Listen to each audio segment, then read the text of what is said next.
Hey everyone, Mark and Joey here on a Wednesday, and we're getting closer and closer. One night to go. NFL football coming.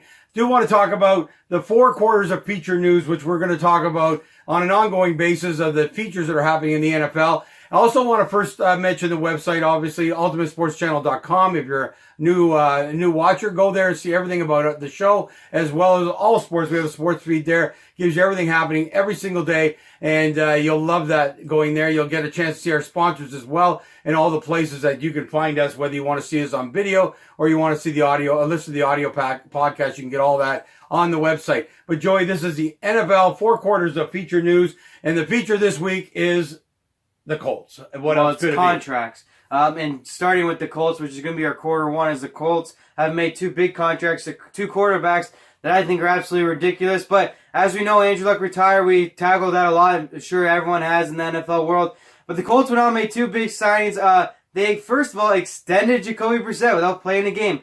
A 4-11. A 2-year, $30 million contract. Where's he going? $20 million guaranteed. It's absolutely insane of a contract for a guy who hasn't even played yet this year. I didn't understand the need to extend him this fast. I don't even know where to go from this. It's unbelievably shocking. I don't know what they thought was going to happen if they didn't sign to this deal, but they must have a lot of faith in him. They've talked highly of him. They believe he's the guy for the future. I've heard a couple people say that too. But wow, 2 years, $30 million, $20 million guaranteed. That guy's got to be pretty happy with the retirement of Andrew Luck. Does the name Brock Osweiler say anything to you? This guy is not proven at all. It's something else. I mean, he's gonna have a lot more pressure on his hands. I guarantee you that.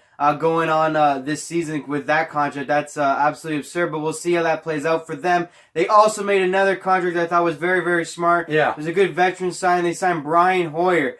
Brian Hoyer to a 3-year, $12 million contract, $9 million guaranteed. Now, again, while I think this is a good sign, I don't understand why we're going for 2 and 3 years with these guys. But anyways, Brian Hoyer locked up for 3 years after being released by the Patriots. I think that's a great signing for them. I think he's a guy that can come in and get them to the playoffs with how good this team is and how weak their division could definitely be if Houston doesn't live up to what we believe it is. So smart signing there. Those are the 2 contracts that happened in Indianapolis. 2 quarterback signings there, 2 big contracts that we agree with one of them. Yeah. The other one not so fond of, but that's what was happening over in Colt land. He was already a decent quarterback, and he's learned from Tom Brady even further. So how could that be wrong? And he's well rested, hasn't played for like 2 years. All right, quarter 2, what are we looking at? Quarter 2, we're looking at Ezekiel Elliott, and he just signed the biggest contract for running back in NFL history. 6 years, $90 million. No shock here. We knew something had to be done before the season officially got going. The pressure was on Jerry Jones to sign him. A lot of people are bringing up the Emmitt Smith situation from way back when he butchered that one. Virtually had to apologize in order to get Emmitt Smith to sign. Yeah. So he gets the Ezekiel Elliott deal done. I'm cool with this. I believe he's mostly their offense. I don't feel like Dak Prescott has anything to that offense, which we'll get into him another time. He's asking for a ton of money. But Zeke Elliott, I feel like had to happen. He's so important to this team, the city, and the franchise. And this offense can't run without him. So good deal, good contract, highest paid ever.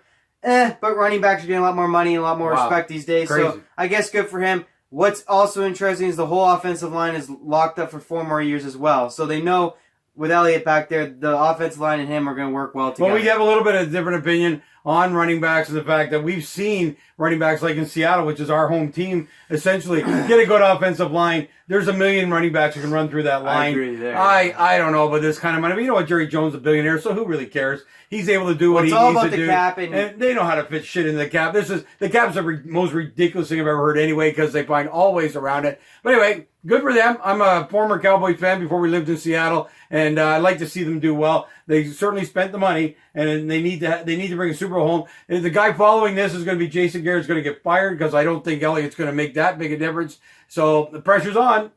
Well, hey, man, we're real quick. They're in the worst division. They have to get it done now or never. Get it done in this is your best chance in the NFC. It's very, very weak, and your division is garbage. This is your chance. You're better than the Eagles, better than the Redskins, better than the Giants. Let's go, Dallas, if you're going to get it done. So the third quarter is going to be Jared Goff, who just signed yesterday, too. That makes total sense. Well, you know, he's signing a pretty big deal. He signed a $134 million deal, 5 years. A little shocking to me. It's more than Carson Wentz. Yeah. I'm a little shocked by that only because I feel like Jared Goff isn't holding that team together. I feel like, you know, he had Todd Gurley, he had all these weapons on wide receiver. Also, you had a great defense, and you saw what happened in the Super Bowl. Your defense played great, and you couldn't even put up any points. So it'll be interesting going forward. You saw that he did not do well without Gurley in the backfield as a distraction for the defense of the other team, and he could not pull it out himself. Interesting contract. They got him locked up, though. I'm sure that's what they're looking for. I'm sure they're going to lock up Gurley if they can prove that he's healthy, and then try to win again. But it's tough to find healthy quarterbacks, and at least he played. But he's only healthy because he's not that important to, like, they run the ball so much. They run fake runs. They're running a lot of trick plays in there. Yeah, but you know what? He proved he can play quarterback in the NFL. It's so tough to get a quarterback and last the whole season. At least he's got that in putting up this kind of money. Let's face facts. The Seahawks have ruined the quarterback world forever because of what they paid Russell Wilson, who is no better than Goff for sure. Well, and Russell maybe Wilson's way better than Goff. Well, that's your opinion. I think he just hands the ball off to 3 running backs and throws up a third down all the time. But anyway, they ruined that market. Market is skyrocketed because of Russell Wilson. Every quarterback's going in for big money, and they have to pay them. That's just the way it is. Well, it was Matthew Stafford who started this whole thing, but anyways, well, his was a long time ago. It doesn't even I don't know where anymore. Jared Goff was even going, so it's just these situations are funny to me. I don't know where the Jared Goff went in and said, I want this money or I'm leaving. He wasn't going anywhere. So it's just surprising at the timing of some of these contracts. I think more than anything else, I get they don't want to get in holdouts with these players. Yeah. But the owners are losing to the players right now, and the players are definitely winning. So anyways, Jared Goff takes all that money from the LA Rams. Hopefully they can continue to be good. I think they don't even win the division this year. So anyways, let's move on to the fourth quarter. And it's a preview of tomorrow's night's first game of the regular season. It all goes down tomorrow in Chicago, Green Bay and Chicago. Yeah. This is going to be such a great game. Well, actually, it's going to be a horrible game because the Bears are going to destroy them. But it's good to get started. No, I mean, it's going to be a great game. The Packers are going to be right in there with the Chicago Bears. I think the Packers are going to be very, very good this year. I said they'll probably be a wild card team. But yes, it's going to be a great game to get started. Rivalry night between these two teams. Goes back such a long way. Aaron Rodgers is healthy with his new head coach. It'll be interesting to see all that, how it plays out. They made a lot of changes this season, going into this season. So the Green Bay Packers, make this competitive, make this a great game. I think it will be. Chicago Bears have, honestly, as much pressure, if not more pressure, in Green Bay this year. And Mitchell Trubisky is learning what it's like to be an Aaron Rodgers because he has to get this team back to the playoffs because everyone believes they're the best team in the NFC and arguably the best in their division as well. Well, if they're best in the NFC, they're best in their division. But arguably one of the best in the league is what I was getting at. They love this defense. They love him. They love the running back. So a lot of pressure on Chicago. Green Bay can upset that in the game one. Starts all tomorrow, 8:20 Thursday Night Football. We're so excited. Yeah, it's gonna be awesome. You can put your bet here on the Bears to destroy them, 24-12. We're gonna do a betting show as well because we got lots of other stuff we're gonna look at. But I think this is all Bears tomorrow night. But we're looking forward to it. Really excited to get started. There's your fourth quarters of feature news on the NFL, and we'll be back to do this as the news continues to grow as we get to the season starting here in the first few games of the year. So we'll look forward to coming back to you.